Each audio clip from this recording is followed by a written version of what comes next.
Alright, hey man, this is Eddie. Just got up a little early here so I could finally do this video that I've been wanting to do. But this is the Valveking212, and I just wanted to go over some stuff that I've done to it. Of course, I got these TAD power tubes, and some people have asked, and I have responded, but just to say it again, the Valveking is a self-bias or auto-bias amp. So as long as you have 6L6 GCs, it will auto-bias. You just plug and play, basically. What I found out about the preamp tubes, there's 3 of them. We've got one way back here, which is actually close to the input jack, and then you got one over here, and then you got one that's close to the power tubes. So I didn't know, but I called PV Tech, and they told me which one was V1. I had originally thought this was V1, but I was just guessing. So anyways, V1 is the preamp tube, which is closest to your input jack, which is way back there. And if yours is like mine, it has a JJ ECC 83, which is the same thing as a 12AX7 here in V1.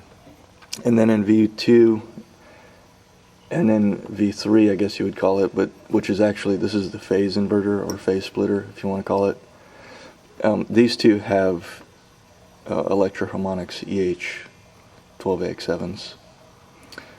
And I found a very big difference was made in changing this JJ, which the V1, to a tongue sole, new production 12AX7. It just makes a really good difference. And I've already tried putting the JJ in V2, but it sounds better leaving the EH there. I don't think it makes much difference which one's here in this phase splitter, as long as it's 12AX7. So just taking this out and putting a tongue sole here makes a big difference, because this is what's going to determine the gain structure and things like that. And of course, putting the new power tubes made a big difference. And then on top of that, putting better quality drivers. And also I wanted to mention that obviously I took this cage that was covering these power tubes. I just like to leave it off. I mean, if you're going to be moving it around, probably want to leave it on. Also, one thing I noticed that when I got it, the speaker jack was like between the tubes, which I didn't think was a good idea. So that's easily, removed. It's got a little thing holding it inside, and you just remove that. But I just wanted to mention that. But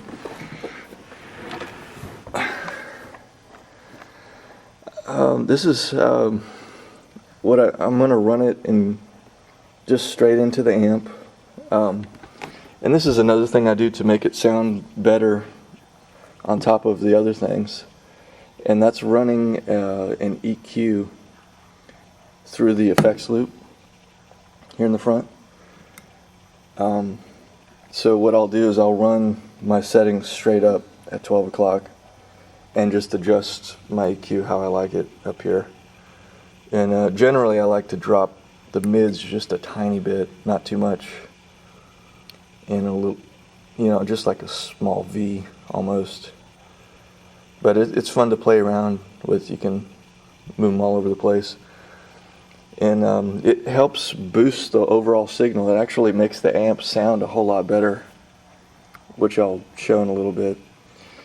And then I also like to just run this noise suppressor. It helps quiet it down. So what I do is actually run the noise suppressor through the effects loop, and then I'm running the EQ through the effects loop, or the loop of send and return of the noise suppressor. So we'll see how it sounds here in a sec. So I've got my guitar here. It's a EC 500. This is some other stuff that I use, ME20. What I want to do is, I've noticed that, you know, obviously this is just a camera. It's not going to get the actual sound like if, you know, you were right here. But I noticed that if you change the camera location, you get like different sounds. So just to help you get a better idea, I guess, of how it sounds. So I've got a wireless that I'm going to use. I'm going to go back at different levels and so just so you can see the difference, the way it sounds, if that makes sense. All right, so this is the clean channel. A little bit of reverb, and this is the EQ just straight up on the clean channel. And I have not engaged the EQ yet.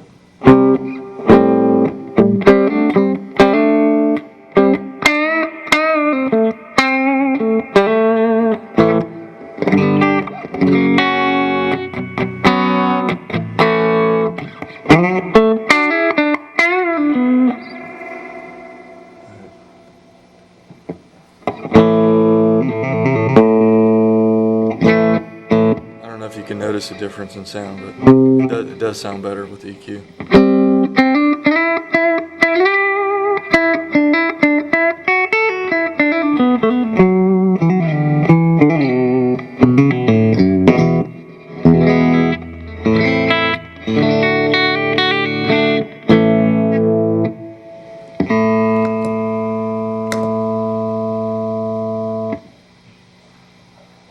I'm gonna go over to the dirty sound.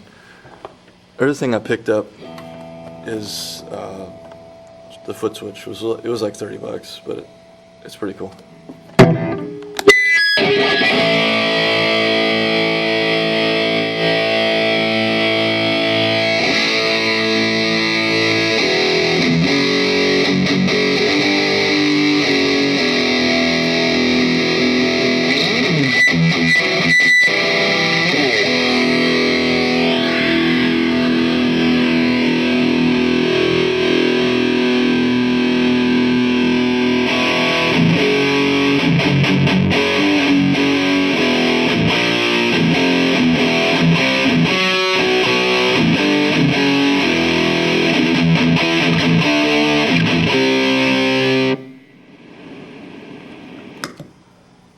See how quiet it is now. You can hear that noise.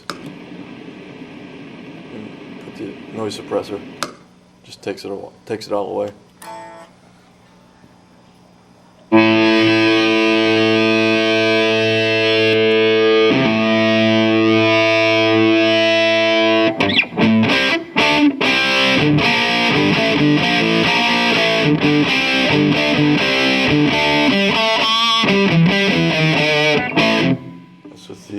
With the boost off and dropping the gain a little bit. Alright, now I'm going to change location so you can hear over there. Alright, here I am, just a little bit back in the chairs over here. And I guess it's on like about 2.5 or 3 volume.